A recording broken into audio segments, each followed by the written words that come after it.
রদেবুতে সাথে আছে আমি রোমাঞ্চল। আজকে আছে আমাদের সাথে আমাদের দুজন বন্ধু, আমাদের বন্ধু Mohammad Arifuzzaman, Real Capital managing director ও সিইও। সাথে আছে মিশা মাহাজাবিন, হেলদি বেঙ্গল বাংলাদেশে আছেন ফাউন্ডার হিসাবে। তো আমরা আজকে আমাদের দুই বন্ধুর সাথে প্রাণবন্ত আলোচনা করব, গল্প করব, আড্ডা দেব, খুব ভালো কিছু সময় কাটাবো। আমি মোহাম্মদ আরিফুজ্জামান, রিয়েল ক্যাপিটাল গ্রুপের ব্যবস্থাপনা পরিচালক ও সিইও হিসেবে আছি। আমি 96-98-এর সংগঠন আমাদের ফাউন্ডেশন রদেভুতে রোমান সোহেলের সাথে কফি আড্ডায় এসেছি। আশা করি যে আমাদের আড্ডাটা ভালো হবে এবং আমরা বন্ধুত্বের যে একটা এই প্ল্যাটফর্মে আমরা সবাই সবার সাথে পরিচিত হতে পারবো এবং আমাদের বন্ধুত্বের বন্ধন আরও শক্তিশালী হবে। আসসালামু আলাইকুম, আমি মিশা মাহাজাবিন, ফাউন্ডার অফ হেলদি বেঙ্গল। আমি আসছি কফি অ্যাট রন্ডেভুতে। দেখা হবে, আমরা গল্প শুনবো যে হেলদি বেঙ্গল থেকে আমরা কি কাজ করছি এবং সামনে কি কাজ করতে চাই। কফি অ্যাট রদেভুতে সাথে আছে আমি রোমাঞ্চল। আজকের প্রোগ্রামে আমাদের দুজন প্রিয় বন্ধু আসছে, দুজন দুঘরানার কাজ করেন। আমরা তাদের সম্বন্ধে বিস্তারিত জানবো, তাদের জীবনাচরণ, তাদের পড়াশোনা, শৈশব, তাদের কর্মক্ষেত্র নিয়ে বিস্তারিত জানবো। আমাদের সাথে আছে মোহাম্মদ আরিফুজ্জামান, রিয়েল ক্যাপিটাল গ্রুপের ম্যানেজিং ডিরেক্টর ও সিইও। সাথে আছে আমাদের মিশা মাহাজাবিন, হেলদি বেঙ্গলের ফাউন্ডার। উনি বিভিন্ন কর্ম সেক্টরে কাজ করেছেন, আমরা তার কাছ থেকেই শুনবো। শুরুতে আসি মিশা মাহাজাবিনের কাছে। মিশা মাহাজাবিন, কেমন আছো তুমি? ভালো আছি, thank you for having me at this programme. আমার কাছে তো খুব মানে মনে হচ্ছে যে আমি খুব সম্মানিত বোধ করছি যে প্রথম সিজনেই you have invited me. So definitely রনিবিকে অনেক ধন্যবাদ। আমার কাজ নিয়ে যদি বলতে চাই, আমি আমার ক্যারিয়ারের একটা বড় সময়ে চাকরি করেছি। ইনফ্যাক্ট 2018 পর্যন্ত আমি চাকরি করেছি এবং বিভিন্ন অর্গানাইজেশনে ছিলাম। আমি শুরু করেছিলাম স্কোয়ার দিয়ে, সেখানে মার্কেটিংয়ে ছিলাম। এরপরে চলে যাই একটা ডেভেলপমেন্ট অর্গানাইজেশনে। সো ওখানে বেশ 4 বছর কাজ করার পরে আই টুক আ ব্রেক। আমি এমবিএ করার জন্য আমার ইনস্টিটিউটে ফেরত যাই। আমি ঢাকা ইউনিভার্সিটি আরবিএ থেকে বিবিএ করেছিলাম, ওখানে আবার এমবিএর জন্য ফুল টাইমে চলে যাই। তো ওই এমবিএ করতে করতে আমার প্রথম বেবি হলো। তো ওই সময় একটা বেশ লম্বা গ্যাপ হয়ে গিয়েছিল। এরপরে চাকরিতে ফেরত যখন আসলাম তখন আর আমি ডেভেলপমেন্ট সেক্টরে ফেরত যাইনি, আমি আবার কর্পোরেট সেক্টরে কাজ করা শুরু করলাম। তো ওই সময়টাতে আমি বিভিন্ন জায়গায় কাজ করেছি। আমি টাপারওয়্যার বাংলাদেশের ন্যাশনাল সেলস ম্যানেজার ছিলাম। তো আমার হাত দিয়ে টাপারওয়্যার বাংলাদেশে যাত্রা শুরু করে এবং 5 বছর অপারেট করে। এরপর আমি একটু ডিফারেন্ট সেক্টর ট্রাই আউট করতে পছন্দ করতাম। সো টাপারওয়্যারে প্রায় 5 বছর থাকার পরে I wanted to shift somewhere else. তখন স্যামসাংয়ের সুযোগ পেলাম। এরপর স্যামসাং বাংলাদেশের মোবাইলের কর্পোরেট হেড হিসেবে জয়েন করলাম। এরপরে চলে গেলাম ফার্মাসিউটিক্যালসে। বাট ফার্মাসিউটিক্যালসের ওটা ঠিক চাকরি বদলের সূত্রে করা না। ফার্মাসিউটিক্যালসের ওটা ছিল যে আমি সবসময় যে সেক্টরে কাজ করতে চাচ্ছিলাম, আমার কাছে মনে হচ্ছিল যে ফার্মাসিউটিক্যালসে গেলে আমি ওই সুযোগটা পাবো। মূলত গত 7-8 বছরে আমি অল্প অল্প করে প্রিভেন্টিভ হেলথ নিয়ে আমার একটা আগ্রহ তৈরি হয়। ব্যক্তিগত কারণে ফ্যামিলির মানুষজনের কিছু ইনসিডেন্টস থেকে আমি নিশ্চয়ই সামনে হয়তো আরেকটু বলার সুযোগ পাবো। ওটা থেকে আমি প্রিভেন্টিভ হেলথে কাজ করতে চাচ্ছিলাম। সো আমি যখন রেনাটা ফার্মাসিউটিক্যালসের ওদের একটা প্রিভেন্টিভ হেলথ কেয়ার ইউনিট আছে যেটার নাম হচ্ছে পূর্ণাবা, ওটা থেকে ডাক পেলাম। আমার কাছে মনে হলো যে আমি নিজে কাজটা আসলে করতে পারবো কি পারবো না আমি তো জানি না, সুতরাং চাকরির ক্ষেত্রে যদি আমি একই জায়গায় কাজটা করতে পারি, ওয়াই নট।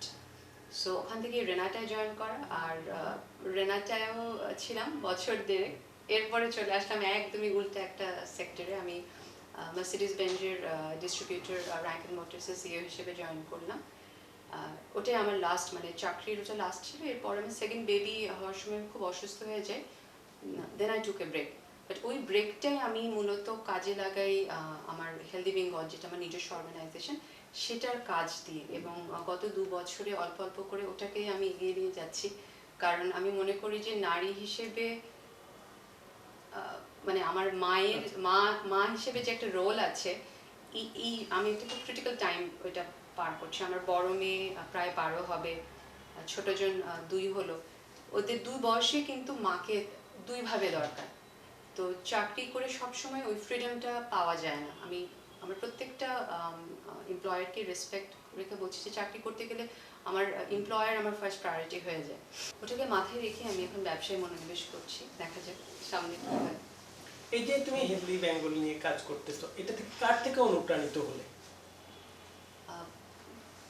কোনো একজনের নাম আসলে বলাটা কঠিন। আমি বলবো যে জীবনের 40 পার হয়ে গিয়েছি, বিভিন্ন ক্ষেত্রে বিভিন্ন মানুষকে দেখেছি, কিন্তু প্রিভেন্টিভ হেলথের প্রথম ধারণাটা আমার মাথায় আসে আমার টাপারওয়্যারের আমার বস ছিলেন ইয়াসমিন কিচলু, উনি মারা গিয়েছেন।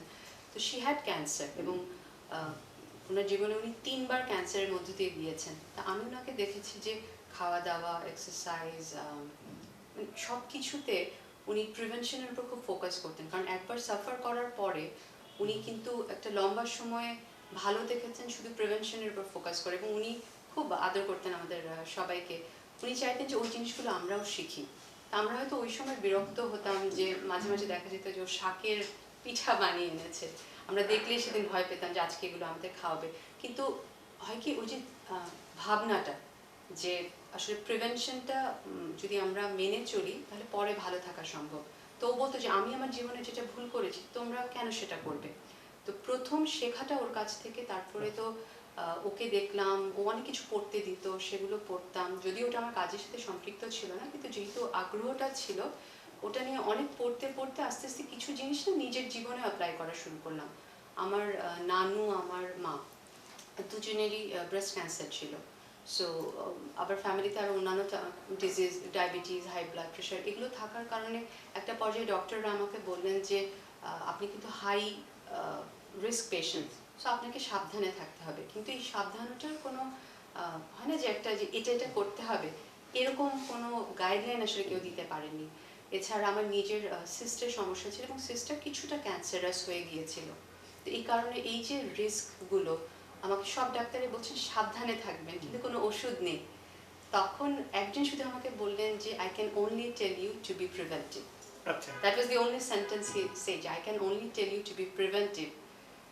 ওটা ছিল আমার ব্যক্তিগত জীবনে প্রিভেনশনের যাত্রা। এবং 3 বছর আমি আমার খাওয়া দাওয়াতে পরিবর্তন আনি। আমি খুব ভাত খেতে ভালোবাসতাম, তো সেখানে অত ভাত থেকে নিজেকে পিছিয়ে আনা, খাবারের হ্যাবিটটাকে চেঞ্জ করা, একটু এক্সারসাইজ করা, এবং সবার শেষে মানে এই সব কিছুই করছিলাম, কিন্তু নিজের কাছে মনে হচ্ছিল কোথাও না কোথাও একটা গ্যাপ রয়ে যাচ্ছে।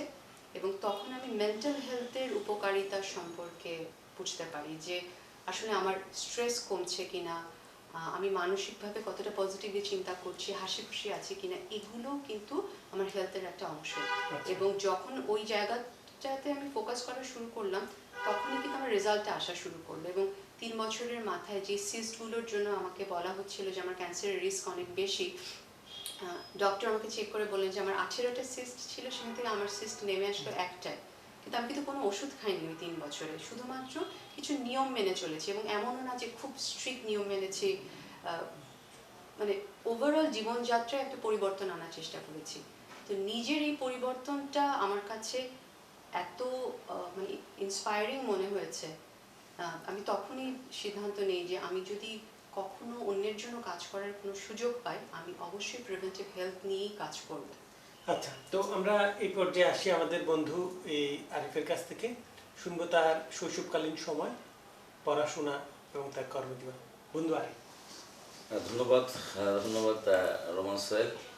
বন্ধু, আসলে এই রদেপুর এই প্রোগ্রামে আজকের এই কফির আড্ডায় আমাকে এখানে ডাকা হয়েছে, আমি নিজেকে খুব অনার ফিল করছি। আর বন্ধুদের সাথে আড্ডা দিবে, বন্ধুর সাথে হবে, এটাই স্বাভাবিক। তো আসলে আমি সিম্পল একটা মানুষ। শৈশবের যে ব্যাপারটা, শৈশবটা আসলে রোমান্স তোমারও যেভাবে কাটছে আমারও একইভাবে কাটছে, কারণ আমরা একই ব্যাচের, যেহেতু 96-98 এইজও সেম। তো আমি আসলে ধানমন্ডি গভর্নমেন্ট বয়েজ স্কুল থেকে আমার আসলে 96 এসএসসিটা করা হচ্ছে। তো আমি যেহেতু মোহাম্মদপুরের স্থানীয়, সো আমার জন্য স্কুলটা কাছে ছিল, আমি ঢাকায় বড় হয়েছি। সো আমি ধানমন্ডি গভর্নমেন্ট বয়েজ যে পড়াশোনা করেছি ওখানে আমার একটা ফ্রেন্ড সার্কেল তৈরি হয়েছে এবং ওখানটাকে কেন্দ্র করে আমরা বেড়ে উঠেছি। এরপরে আমার কলেজ হচ্ছে আদমজি ক্যান্টনমেন্ট থেকে আমি এইচএসসি করেছি 98। এই হচ্ছে আমার মানে 96-98-এর আসলে দুইটা ইনস্টিটিউট এবং দুইটা খুব কাছের বন্ধুদের একটা জায়গা, একটা চাঁদনজি ক্যাম্প, একটা হচ্ছে ধানমনি বয়েজ। এরপরে আমি অনার্স মাস্টার্স করি, এরপরে এমবিএ করি। এমবিএ আমি মার্কেটিংয়ের উপর এমএসের উপরে করি, আর এমনি আমি সোশ্যোলজির উপরে আমার অনার্স মাস্টার্স করা, ওটা ন্যাশনাল ইউনিভার্সিটি থেকে করেছি। এরপরে আমার শুরু হয় আসলে কর্মজীবনে বেসিক্যালি আমি অনার্স ফাইনাল দিয়েই আমি প্রফেশনাল লাইফে ইন করি। আমার মনে আছে মোস্ট প্রবাবলি 2003 আমার ক্যারিয়ারের ফার্স্ট ওয়ার্কিং ডে। ওই বছরে আমি জাস্ট অনার্সটা দিয়েই আমি চিন্তা করেছিলাম এমনি বন্ধুদের সাথে মানে মজার ছলে ইন্টারভিউ দেওয়া আর কি। ইস্টার্ন এশিয়ান ব্যাংকে তখন লোক নিচ্ছে, থার্ড পার্টি কন্ট্রাকচুয়াল, বাংলাদেশে ইস্টার্ন এশিয়ান ব্যাংক আসলো, তারপরে থার্ড পার্টি কন্ট্রাকচুয়াল লোক নিচ্ছিল, তো ওইখানে ইন্টারভিউ দিলাম, তো আসলে হয়ে গেল। আর আমি 2016 সাল পর্যন্ত জব করেছি রিয়েল এস্টেটের। লাস্ট আমার ডেজিগনেশন ছিল ডিরেক্টর মার্কেটিং। পরে আমি মনে করলাম যে না, নিজে কিছু করি, এই যে মানুষের জন্য করছি। কারণ রিয়েল এস্টেটের আমাদের দেশের একটা গতানুগতিক ধারা আছে, রিয়েল এস্টেট ব্যবসা করে লোক ভালো না, ব্যবসা ভালো না, বছরে 2-3 বার দেশের বাইরে যাচ্ছ, সবই ভালো আছে আলহামদুলিল্লাহ, কি জন্য আবার রিস্ক নিতে হবে এই বয়সে? আমি রিস্ক নিলে তুমি তোমার কথা প্রসঙ্গে যদি এই রিস্ক নিয়ে কি মনে করো? না, সেটাই বলতেছিলাম যে রিস্ক নিয়ে মনে হলো কি, ওই যেটা বললাম 10 সেকেন্ডের রিস্ক নিলাম। সবাই বলতেছে, প্রথমে কেউ সায় নাই। পৃথিবীর নিয়মটাই মনে হয় এরকম, মানুষ প্রথমে সাহস দেওয়ার লোকগুলো কম, প্রথম দিকে সাহস দেওয়ার লোকগুলো কম, যখন তুমি ওইটাকে একটা শেপে নিয়ে আসবা তখন বাহবা দেওয়ার লোকগুলো বেশি। এটা হচ্ছে পৃথিবীর মনে হয় নিয়ম, এটা আমার কাছে মনে হয়। কারণ আমি যেহেতু ফেস করেছি সেজন্য আমি জানি। প্রথম থেকে সবাই মনে করছে রিস্ক কিভাবে হবে, বাট অনেক অনেক কষ্ট করতেছে। কারণ একটা ইনস্টিটিউট, একটা প্রতিষ্ঠানকে দাঁড়া করাতে যে কত কষ্ট, এটা যারা দাঁড়া করে যাচ্ছে তারা জানে। যেমন আজকে রদেভু একদিনের রদেভু হয় নাই। এই যে আমাদের বন্ধুদের যে প্ল্যাটফর্ম 96-98, এই যে 96-98 ফ্রেন্ডদের নিয়ে যে একটা প্ল্যাটফর্ম করা যায়, এই যে একটা কনসেপ্ট। ধরেন আমি কিন্তু রোমান সোহেলকে চিনতাম না, রোমান সোহেল ছিল নোয়াখালীর ছেলে, আমি হচ্ছে ঢাকার ছেলে, বাট আজকে কিন্তু আমরা দুজন কথা বলতেছি এবং খুব ভালো ফ্রেন্ড। এটা কিন্তু এই রদেভুর বদলে হয়েছে, এটা কিন্তু এই প্ল্যাটফর্মের বদলে হয়েছে। সো এটার পিছনে কিন্তু প্রথমে অনেক বাধা আসছে বা অনেক কিছুই হবে, বাট এই যে একটা জিনিস না, এইটাই হচ্ছে সৃষ্টি। এই সৃষ্টির মধ্যে আলাদা একটা মজা আছে। তো যার ফলে আমরা কিন্তু খুব গর্ব করে বলতে পারি, কারণ ফ্রেন্ড এমন একটা জায়গা, বন্ধুত্বের জায়গাটা হচ্ছে আমি সবসময় এটা আমি আমার মতো করে চিন্তা করি, এটা আমার পৃথিবীর সব কিছু আলাদা, এই জায়গাটা আলাদা। এটার জন্য আমার সময়টা একটু ডিফারেন্ট, এবং আমি চেষ্টা করি আমার এত ব্যস্ততার মাঝেও বন্ধুদের কোনো ডাকে সাড়া দেওয়ার জন্য, যতটুকু আমার সামর্থ্য আছে, যতটুকু আমার সময় আছে, এটুকু ম্যানেজ করার চেষ্টা করি। না সেটাই, যে আসলে তুমি এত ব্যস্ততার মাঝে আমাদেরকে সময় দিচ্ছ, এর জন্য অনেক ধন্যবাদ। তো আমরা জানি যে রদেভু ফাউন্ডেশনের সাথে রিয়েল ক্যাপিটাল গ্রুপের একটা এমইউ আছে, যদি এর একটু বিস্তারিত বলো আমাদের বন্ধুরা যাতে বিশদভাবে জানতে পারে যে আসলে কিভাবে তারা তোমার সাথে কাজ করে উপকৃত হতে পারে। রদেভু ফাউন্ডেশন হচ্ছে প্রাণের জায়গা, এবং 96-98 হচ্ছে প্রাণের একটা প্ল্যাটফর্ম। তো আসলে বেসিক্যালি আমরা যখন ওই যেটা বললাম স্ট্রাগল করে যখন কোম্পানিটাকে একটা লেভেলে দাঁড়া করালাম, তখন অনেকেই আসছে যে বন্ধু তোমার এখানে প্লট দাও, এর আগে কিন্তু আসে না, বা ভাই আপনার এখানে প্লট দেন। ইভেন আমার রিলেটিভও প্রথম দিকে আমার কাছ থেকে প্লট নিতে সাহস পায়, পরে দেখছে যে না, নেওয়া যায়, এবং চাকরি করতেও সাহস পায় না অনেকে। পরে এখন কিন্তু আমি আলহামদুলিল্লাহ এই কোভিডে কিন্তু আমি একটা কর্মী ছাঁটাই করে নিই, ইভেন আর কর্মী নিয়োগ দিয়েছি এবং প্ল্যাটফর্ম আরও বাড়াইছি আবার। সো এইটা হয়েছে কি, এখন আমি আর সিট নাই, কিন্তু আমার ক্যান্ডিডেট বেশি, কারণ এটা আমার গুডউইলের জন্য হয়েছে। রিয়েল ক্যাপিটাল যে লক্ষ্য নিয়ে আমরা কাজ করে যাচ্ছি, এটা তো is to be continue process. সেটা হচ্ছে গিয়ে কোনো কাস্টমার কমপ্লেন করতে পারবে না যে আমি রাইট টাইমে প্লট আর আমার ফ্ল্যাটটা পাইনি, কোনো কাস্টমার কমপ্লেন করতে পারবে না আমার কোয়ালিটির উপর। এটা আসলে একটা বড় বিষয় যে রিয়েল এস্টেটে যারা আছে, ডিটাবে ফ্ল্যাট হ্যান্ডওভার করা বা প্লট হ্যান্ডওভার করা, বা একের অধিক ফ্ল্যাট, একই ফ্ল্যাট বা প্লট অনেকের কাছে বিক্রি করা, আসলে প্রপারলি হ্যান্ডওভার তো করে না, বিক্রি করছে, মানুষ বিভ্রান্ত হয়েছে। বন্ধুত্বের জায়গাটা থাকলে এটা একটা স্বস্তি পাওয়া যায় যে আমার এই জায়গাতে কোনো কনফিউশন থাকে না, আমি আমার বন্ধুত্বের কাছে যাচ্ছি, এখানে আলাদা একটা টান কাজ করবে। আর আমার তো বন্ধু, আমার তো ব্যাটসম্যান, সবই আমার পরিচিত, তো এইখানে আস্থার জায়গাটা অনেক বেশি অন্যান্য রিয়েল এস্টেটের। ট্রু। তারপরে হচ্ছে যেটা বলেছি, আমার জন্য বন্ধু এবং কাস্টমার সবার জন্য এক সিস্টেমটা হচ্ছে গিয়ে তারা আমার কমপ্লেন করতে হবে না। রিয়েল ক্যাপিটাল কেন হইলো, যেটা বললাম যে আমার একটা নতুন চিন্তা যে এই যে রিয়েল এস্টেট ভ্রান্ত ধারণাগুলো চেঞ্জ করার জন্য। সো যেমন আমি আমার কাস্টমারদেরকে বলি, সবাইকে বলি, একদিন আগে হলে হ্যান্ড ওভার পাবেন। আপনি কোনো ক্লেম আমাকে করতে পারবেন না, যেদিন ক্লেম করতে পারবেন ডবল ফেরত দেবো আমি, মানে আমার কমিটমেন্টগুলো এরকম। এবং আজ পর্যন্ত যে কটা কমিটমেন্ট আমরা কাস্টমারকে করেছি, ইনশাল্লাহ আলহামদুলিল্লাহ একদিন আগে হলেও সেটা ফিল আপ করে দিয়েছি। সো আমাদের এই প্রসেসটার মাঝখানে রদেভু আমাকে অফার করলো যে বন্ধু তোমাদের এখানে তো প্লট সেল হয়, আমাদের বন্ধুরা আমরা তো অনেক জায়গায় খুঁজি বা অনেক জায়গায় দেখি, তো সবাই স্ট্রাগল, সবাই কিনতে পারে, কারণ আমরা 40-42 এজে যারাই বিলং করছি মোটামুটি স্টাবলিশ, তো কোথাও না কোথাও কিনি, তো হোয়াই নট যে তোমার এখান থেকে কিনলে আমরা যে যে কথাটা তুমি বললা যে আস্থার জায়গাটা, তো আমি সের জন্য বললাম যে ওকে ফাইন, এটা যেহেতু একটা বড় একটা প্ল্যাটফর্ম, প্লাস আমার সাথে যেহেতু একটা কোলাবোরেশন, আমার সাথে রদেভুর একটা এমইউ হয়েছে, এবং রদেভুর সাথে এমইউটা এরকম যে রদেভুর যারাই মেম্বার, অর্থাৎ এইখানকার যারা মেম্বার এই ফাউন্ডেশন রদেভুর, তারা যদি আমার রিয়েল ক্যাপিটাল থেকে যে কোনো প্রোডাক্ট কিনে, আমার যা পুরো ফ্ল্যাট ল্যান্ড আছে যেগুলি তারা কিনুক, আমাদের কেরানীগঞ্জ মাওয়া রোডেও আছে, পূর্বাঞ্চল 3 নম্বর সেক্টর অ্যাপার্টমেন্ট আছে, ল্যান্ড আছে, আর অ্যাপার্টমেন্ট আমাদের ঢাকা, আজিমপুর, ধানমন্ডি, তারপরে বাড্ডা, ঢাকার খুলনা, বিভিন্ন location বিভিন্ন লোকেশন আছে। বাট এই সব প্রোডাক্টই মানে রিয়েল ক্যাপিটাল যে কোনো প্রোডাক্ট, এটা রদেভুর কেউ যদি আমাদের সাথে কোনো কোলাবোরেশন আছে কিনে, এটা আসলে অনেক বন্ধুত্বের বড় বিষয়, যে বন্ধুত্বের কারণে তুমি আজকে এমইউ করলে।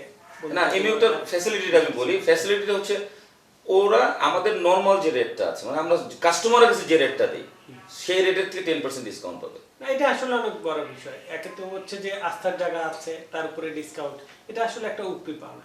হ্যাঁ, এটা আসলে বন্ধুত্বের কারণেই সম্ভব হয়েছে যে আমাদের এই এসএসসি 96, এইচএসসি 98 ফেসবুকের গ্রুপের মাধ্যমের কারণে আসলে আমরা আজকে এই সুবিধাটা পেতে পারছি। তো এবার একটু আমি মিশা মাহজাবিনের কাছে আছি। তুমি তো মানসিক স্বাস্থ্য নিয়ে কাজ করছো।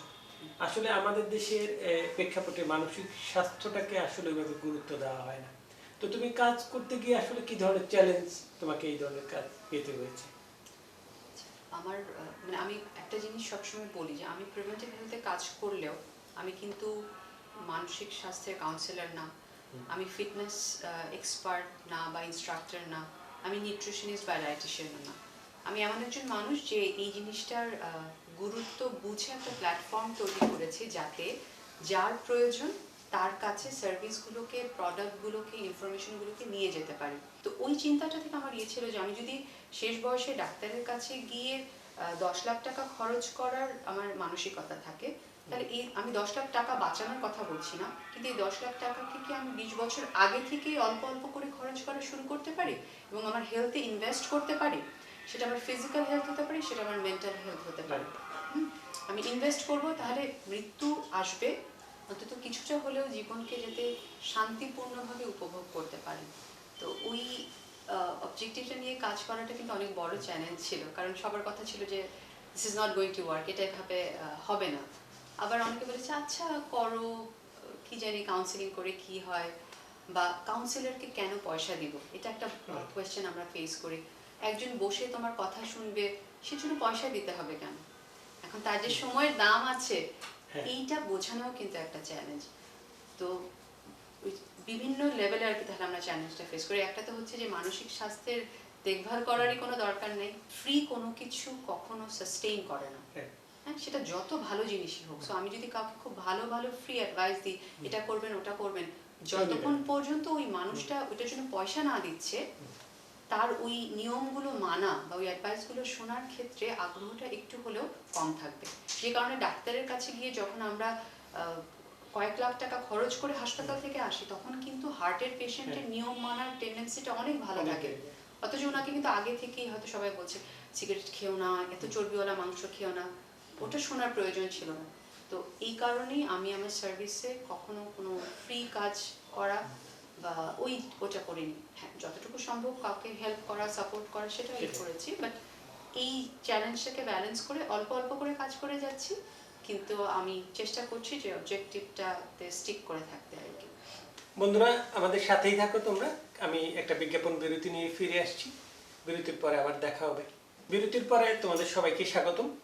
তোমরা জানো যে আমাদের রদেভু ফাউন্ডেশনের যাত্রা শুরু হয়েছিল এসএসসি 96, এসএসসি 98 ফেসবুক গ্রুপের মাধ্যমে।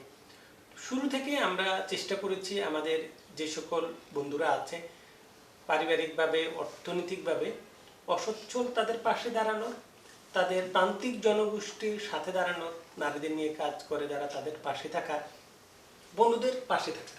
তো শুরু থেকে আমরা কাজ করেছি বন্যা, শৈত্যপ্রবাহ, তারপরে কাজ করেছি আমরা আমাদের বন্ধুরা যারা অসুস্থ হয়ে গিয়েছিল, যারা ক্যান্সারে সার্ভাইভ করতেছিল, যাদের কিডনি ট্রান্সপ্লান্টেশনের দরকার হয়েছিল, আমরা সেখানেও সহযোগিতা করছি। আমাদের বন্ধুরাদের যাদের চাকরির প্রয়োজন হয়েছিল সেখানে আমরা কাজ করেছি। প্রান্তিক জনগোষ্ঠী নিয়ে কাজ করেছি, মানুষের জীবনমান উন্নয়নের জন্য কাজ করেছি।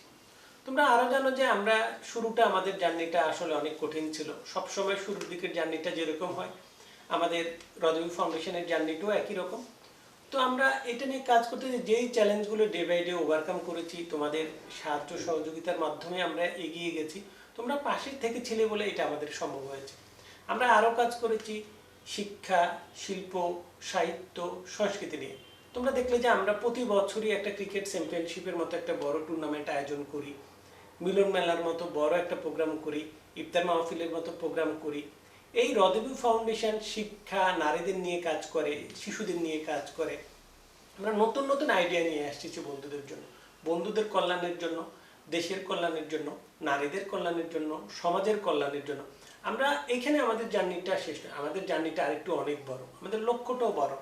আমরা চাই দেশের উন্নয়নে, সমাজের উন্নয়নে ফাউন্ডেশনের সাথে সম্পৃক্ত থেকে আমরা যদি বন্ধুত্বের পাশে দাঁড়াতে চাই, দেশের মানুষের পাশে দাঁড়িয়ে যেতে চাই, দেশের জন্য যদি কিছু কাজ করতে চাই, যখন আমরা আসলে একটা সময় থাকবো না, একটা সময় তো আমাদের সবাইকে চলে যেতে হবে, তখন যেন এদেশের মানুষ, যারা প্রান্তিক জনগোষ্ঠীর মানুষ, যারা প্রান্তিক জনগোষ্ঠীর নারী সকল, যারা যাতে আমাদের থেকে উপকৃত হয়েছে, যারা হয় না, তারা যেন আমাদের কথা সত্যিকার অর্থে মনে রাখে। যে সকল বন্ধুরা আজকে আমাদের শীর্ষস্থানীয় আছে, যারা সফল হয়েছে, তারা যেভাবে আমাদের কাছে এগিয়ে আসছিল, তারা আমাদেরকে বিভিন্ন সহযোগিতা করেছিল, তারা সবসময় আমাদের পাশে থেকেছে। এবং এই পাশে থাকার কারণে আমাদের জার্নিটা আমরা অনেক বড় করতে পারছি। আমরা যে কোনো কাজ হাত দিলে কোনো সমস্যা হয় না, আমরা চিন্তা করতে পারি যে কোনো না কোনো বন্ধু আমাদের সাথে এসে দাঁড়িয়ে যাবে, কেউ না কেউ পাশে থাকবে, কেউ স্পন্সরশিপ নিয়ে এগিয়ে যাবে, কেউ শ্রম দিবে, কেউ মেধা দিবে, কেউ বুদ্ধি দিয়ে এগিয়ে যাবে। এই যে বন্ধুত্বের এই প্ল্যাটফর্মটা, এটা আমরা যাতে সঠিক মূল্যায়ন করতে পারি, মানুষের জন্য মূল্যায়নের জন্য কাজ করতে পারি, আরো ভালোভাবে কাজ করতে পারি, সেজন্য তোমরা সবাই সবসময় যেভাবে পাশে ছিলে সেরকমভাবে পাশে থাকো। তো এবার আমরা আবারই আমাদের আলোচনায় ফিরে আসি। এবার শুরু করব আমাদের আলোচনার সাথে বন্ধু আরিফকে দিয়ে। আরিফ, তুমি যদি হৃদয় ফাউন্ডেশনের বন্ধুদের নিয়ে কিছু বলো। ধন্যবাদ রোহন স্যার। আমি আমার এর আগে কথার মধ্যে বলে ফেলেছিলাম, আসলে প্রত্যেকটা সৃষ্টির পিছনে অনেক ইতিহাস থাকে এবং এর পিছনে অনেক স্ট্রাগল থাকে। তো হৃদয় এরকম একটা সৃষ্টি, যেমন আমি খুব প্রাউড ফিল করি। যেমন আমি বলতেছিলাম, মনে হয় যে তুমি রোহন স্যারের সাথে আমার পরিচয় হতো না যদি এই প্ল্যাটফর্মটা না তৈরি হতো। আজকে মানে মিশা যে আমাদের ব্যাচমেট, বান্ধবী, এটাই আমার জানা হতো না, পরিচয় হতো না যদি এই প্ল্যাটফর্মটা না থাকতো। তো এরকম অনেক আমাদের বন্ধু আছে, অনেক সার্কেল আছে যেটা আমরা জানিও না, ঠিক আছে। সো আর আমরা আসলে এমন, যেমন আমি এখন আমার রিয়েল ক্যাপিটা অনেক বন্ধুরা আমার কাছে আসে, বলে যে বন্ধু আমি 96, 98, হ্যাঁ, তখন তার জন্য আমার একটা স্পেশাল, একটা মানে অন্তর থেকে একটা টান চলে আসে এবং স্পেশাল একটা ছাড় চলে আসে। আবার বন্ধু আসে, দোস্ত আমার প্রেস আছে, আমার ওই বন্ধুকে আমি কাজ দিয়ে দিলাম। এই যে মানে একটু বন্ধুকে হেল্প করা হলো ডাইরেক্টলি ইনডাইরেক্টলি, এইটা কিন্তু এই হৃদয়ের কল্যাণে, এই 96 প্ল্যাটফর্মের কল্যাণে কিন্তু এটা আমি পেয়েছি। নাহলে কিন্তু আমি জানতাম না এই ছেলেটা যে আমার ব্যাচমেট। বাট আমি কিন্তু জানি যাদের সাথে আমি স্কুলে পড়েছি আর যাদের সাথে কলেজে পড়েছি 96-এর, তারাই আমার বন্ধু। ডেফিনেটলি কিন্তু এইটাই, কারণ তাদের সাথে আমার ইন্টিমেসিটা ছিল বা আছে। বাট সারা বাংলাদেশে এত লাখ লাখ লোক আমার ব্যাচমেট এবং সবাই আমার ফ্রেন্ড, এইটাকে যে নিয়ে আসা, এটা কিন্তু অনেক বড় একটা প্ল্যাটফর্ম, বড় একটা বিষয়। তো প্রথমেই হচ্ছে হৃদয় যারা ফাউন্ডার, প্রথমে যারা এটাকে আসলে চিন্তা করলো, তাদেরকে স্পেশাল থ্যাঙ্কস, বিশেষ করে অভি সহ তোমরা যারা এটাকে নিয়ে চিন্তা করলা, এর জন্য তোমাদের কাছে আমরা কৃতজ্ঞ যে আমরা এতগুলি বন্ধু পেলাম, নাহলে হয়তো বন্ধুটা কমে যেত। কারণ একটা কথা আছে, মানুষের বয়স যখন বাড়ে না, তখন বন্ধুত্ব কমে যায়, মানে তখন আশেপাশের লোকগুলো তো কমতে থাকে। কারণ প্রফেশনাল লাইফে আমি আছি, আমার প্রফেশনাল লাইফ নিয়ে আমি কিন্তু বিজি, অনেক বেশি বিজি। সো আমি যে একটা, যেমন আগে হয়তো মহল্লায় আড্ডা দিতে পারতাম বা চায়ের দোকানে বসতে পারতাম, খেলার মাঠে খেলতে পারতাম, এই অপশনগুলো কিন্তু এখন কমে গেছে। কারণ কর্ম ব্যস্ততার জন্য কিন্তু এটা আমরা পারছি না, চেষ্টা করলেও পারছি না, সময় দিতে চাইলেও দিতে পারছি না।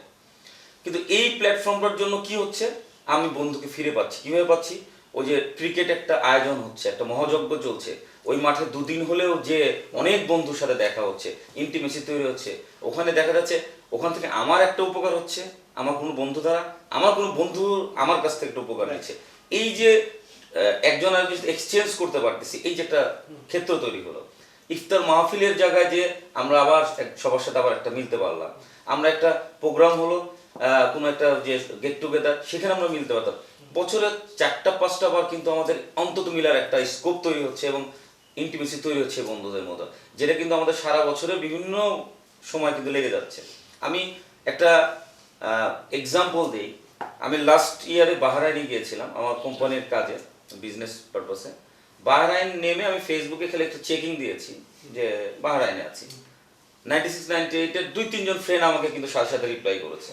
এবং ওখানে মজার ব্যাপার, আমাদের ওখানে একজন বাহরাইনে আমার ফ্রেন্ড আছে, তো ওই কাসিম, ও সাথে সাথেই মানে উইদিন 1-2 ঘন্টার মধ্যে সে তার প্যারাডো জিপ টিপ নিয়ে আমার হোটেলের সামনে চলে আসছে। বন্ধু চলো, জীবনে তাকে দেখি নাই, জীবনে তার সাথে দেখা হয় না, ফার্স্ট টাইম তার সাথে দেখা, এবং তুই তো পারি। এই যে একটা ব্যাপার, ওয়ারাজ আমি যদি ওর সাথে কোনো কাজে ওর প্লেসে দেখা হইতো, আমি কিন্তু আপনি করে বলতাম, হ্যাঁ বাংলাদেশি ভাই কেমন আছেন ভাই, এরকমই হইতো। বাট ও আমার জন্য সব কাজটা ফেলা, ওর গাড়িটা নিয়ে চলে আসছে যে বাহরাইন ঘুরাবো চলো, ওর রেস্টুরেন্ট করেছে, এই করেছে, ওর ইন্টেরিয়র ফার্ম আছে, আলহামদুলিল্লাহ অনেক ভালো আছে। এখানে আমাদের বন্ধু, সেখানে বাহরাইনের সবচেয়ে অ্যাস্ট্রোকেট জায়গায়, যেখানে সব পাইলট বিচের পাশে ওইখানে থাকে এবং খুব ভালো অবস্থা আছে। এই যে দেখলে আমার ভালো লাগছে, আজকে আমার বলতে ভালো লাগতেছে যে আমি গেছি, আমার বন্ধু আমাকে হেল্প করছে। সো এইরকম আমরা কিন্তু সব জায়গায় পাই। যেমন আমার অফিসে কিন্তু এখন একটা চল আছে যে মানে 96 ফ্রেন্ডস আর বেশি, স্যার চাঁদে গেলে মনে হয় আপনাদের বন্ধু পাওয়া যাবে। হ্যাঁ পাওয়া যাবে, পাওয়া যাবে, চাঁদে গেলে 96-98 পাওয়া যাবে, ঠিক আছে। সো আমরা এখন আসলে ব্যাপার হচ্ছে, আমরা যেহেতু 40-42 এইজ বিলং করি, আমাদের বন্ধুরা মোটামুটি বিভিন্ন জায়গায় বিভিন্ন মানুষ ইস্টাবলিশড এবং যারাই আছে। সো আমি যদি প্রশাসনে যাই ওখানে বন্ধু পাই, আমি ব্যাংকে গেলে বন্ধু পাই, মানে এই যে ব্যাচমেট থাকার জন্য এইটা একটা বড় প্লাস পয়েন্ট। এবং এর জন্য স্পেশালি থ্যাংক ইউ এই 96 প্ল্যাটফর্ম যারা করেছে, এই রদেবু যারা তৈরি করলো, এই যে প্ল্যাটফর্মটাকে একসাথে করলো, এটা অনেক বড় একটা কাজ। এখন এই কাজটা হচ্ছে হয়ে গেছে, এখন নেক্সট হলো এগিয়ে নিয়ে যাওয়া। এগিয়ে নিয়ে যাওয়ার কাজটা আমাদের সবার, এটা কিন্তু যারা করেছে তাদের না, তারা কিন্তু করে দিয়েছে। আমার যতটুকু আছে সেতটুকু আমি করবো, আরেকজন ততটুকু যদি আমরা সবাই এগিয়ে আসি, তাহলে কিন্তু একটা বড় প্ল্যাটফর্ম হবে এবং এইটার থেকে কিন্তু এই দেশের অনেক মানুষ উপকৃত ভোগ করবে এবং অনেকেই ফ্যাসিলিটি নিতে পারবে। কিভাবে নিতে পারবে? যেমন আমার একটা স্বপ্ন, মানে এটা আমি বলেছি এর আগে ফাউন্ডেশনে, স্বপ্নটা হচ্ছে এরকম যে আমরা একটা সময় চলে যাব, বা আমরা যে একটা ফাউন্ডেশন করেছি, ফাউন্ডেশন যে আমরা মেম্বার ফাউন্ডেশন ছিল, ফাউন্ডেশনের স্থায়ী একটা কিছু হওয়া দরকার, যেটা সারা জীবন মানুষ এটার বেনিফিট পায়। একটা স্থায়ী একটা কিছু, যেটাই হোক, হতে পারে একটা ইনস্টিটিউট, হতে পারে একটা মেডিকেল ইনস্টিটিউট, হতে পারে একটা এডুকেশন ইনস্টিটিউট, এভরি যেটাই হোক, বাট এটা যেন সারা জীবন থাকে, এখান থেকে যেন সারা জীবন মানুষ একটা উপকৃত হয়, একটা সার্ভিস পায়। সেজন্য আমরা প্রত্যেকে যদি যে 10-এর লাঠি 1-এর বোঝার মতো যদি একটু একটু করে এগিয়ে আসি, সম্ভব। এই কাজটা আমার মনে হয় ফাউন্ডেশন এখন সময় এসেছে এই একত্রীকরণ করা এবং এটাতে সবাইকে সংযুক্ত করে একটা বড় কিছু চিন্তা করা। এবং আমার হেল্প সবসময় থাকবে। আমি ব্যক্তিগত, আমি আরিফ, আমার কোম্পানি রিয়েল ক্যাপিটাল গ্রুপের পক্ষ থেকে বলতেছি, আমি ফাউন্ডেশনের সাথে ছিলাম, আছি এবং এই প্ল্যাটফর্মের সাথে ইনশাআল্লাহ থাকবো। খুব সুন্দর করে বলছো। তেমনি মিশার সাথে আমি যদি একটু আলাপ করতে চাই যে তোমার হেলদি বেঙ্গল এবং রদেবু ফাউন্ডেশন আসলে কিভাবে একীভূত হয়ে সামনের দিকে এগিয়ে যেতে পারে, তুমি যদি একটু সঙ্গে কিছু বলো। রদেবু যে অ্যাসোসিয়েশনটা, যে কোনো অ্যাসোসিয়েশন তো আসলে খুব বড় একটা ব্যাপার, 10টা মানুষকে এক জায়গায় আনা খুব কঠিন। সেখানে তো এখানে মানে মেম্বার সংখ্যা অসংখ্য, সারা বাংলাদেশের বিভিন্ন প্রান্ত থেকে লোকজন অ্যাসোসিয়েটেড, এবং গত কয়েক বছরে যে কাজগুলো হচ্ছে অ্যাসোসিয়েশন থেকে, যেমন এই যে সামনে লুব্ধকের বইটা দেখছি, মানে বইটা যখন পড়ছিলাম আমার নিজের কাছে কত ভালো লাগছিল যে এখানে সবাইকে আমি চিনি না, কিন্তু আমার পরিচিত যাদেরই কবিতা আছে বা লেখা আছে, তারা হয়তো কখনো একটা বই ছাপানোর কথা একা চিন্তা করতে পারতো না। হ্যাঁ, কিন্তু যখন একসাথে সবাই হয়েছে, একটা অসম্ভব সম্ভব হয়ে গিয়েছে। এটাই হচ্ছে একটা অ্যাসোসিয়েশনের সৌন্দর্য। এবং you mention a lot of examples, যে কত মানুষকে সাহায্য করা হয়েছে, সেটা ইনফরমেশন দিয়ে হোক, টাকা দিয়ে হোক, এবং এই কাজটা তো সবসময় চলবে। সো এই কমিউনিটির বেনিফিটটা তো ওখানে, যে আজকে আমার টাকা দরকার, আমার কেউ অসুস্থ, আমি কার কাছে চাইবো? বা আমি লজ্জায় চাইতে পারছি না, কিন্তু বন্ধু মহলে ওই কাজটা সহজ হয়ে যায়, যে আমি চাইতে পারি, বলতে পারি, সে নিজে দিক বা সে কোথা থেকে জোগাড় করে দিক। তো এই মানে কাজটা রণীভূত অনেক হচ্ছে। আমি যখন গ্রুপটাতে দেখি যে কোনো না কোনোভাবে মেয়েদের একটা গ্রুপ আছে, বিজনেসের একটা গ্রুপ আছে, প্রত্যেকটা গ্রুপই কোনো না কোনোভাবে অ্যাক্টিভ, কোনো গ্রুপ কিন্তু আইডল না। তো আমরা যেরকম গত বছর লকডাউনের সময় বাচ্চাদের জন্য অনলাইনে একটা সামার ক্যাম্প শুরু করলাম, যাতে বাচ্চারা একটু ভালো সময় কাটাতে পারে। ওখানে যেরকম রন্ডেভুর মেম্বারদের জন্য একটা স্পেশাল প্রাইস ছিল, হ্যাঁ, যে 96 সো হ্যাঁ, টাকা পয়সার দিক থেকে মানে আরিফ সাহেবের বড় ব্যবসা, উনি 10% ছেড়ে দিতে পারে। আমি কিন্তু সবসময় টাকা পয়সার দিক থেকে ছাড়ের কথা বলতে পারবো না, কিন্তু হ্যাঁ, আমার নলেজ বা আমার কাছে যে ইনফরমেশন আছে বা লিঙ্কেজ আছে, সেটা দিয়ে কিন্তু আমি যতটুকু সম্ভব চেষ্টা করি। আমি অতটা মানে ব্যক্তি পর্যায়ে সামাজিক নই যে খুব বেশি যাওয়া আসা, ওটা আমার হয় না।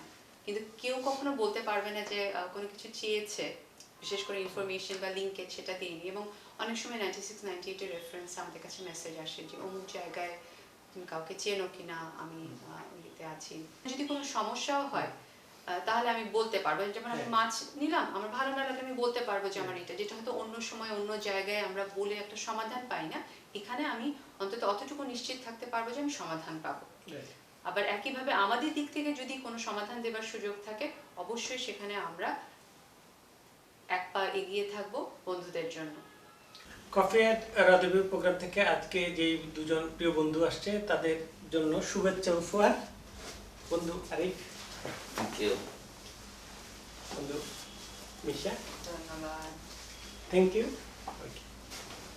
আমরা অনেক গুরুত্বপূর্ণ বিষয় নিয়ে আলোচনা করলাম বন্ধুদের সাথে। তো বন্ধুরা, আমি রোমান সোহেল আসছি আবার নতুন কোনো প্রিয় বন্ধুদের নিয়ে। আজকে দুজন প্রিয় বন্ধুদের সাথে খুব ভালো সময় কাটলাম। ধন্যবাদ বন্ধু আরিফকে এবং বন্ধু মিশা মায়াজাবিনকে। সে পর্যন্ত সবাই ভালো থাকবে এবং মানসিক স্বাস্থ্যের দিকেও নজর রাখবে। সবাইকে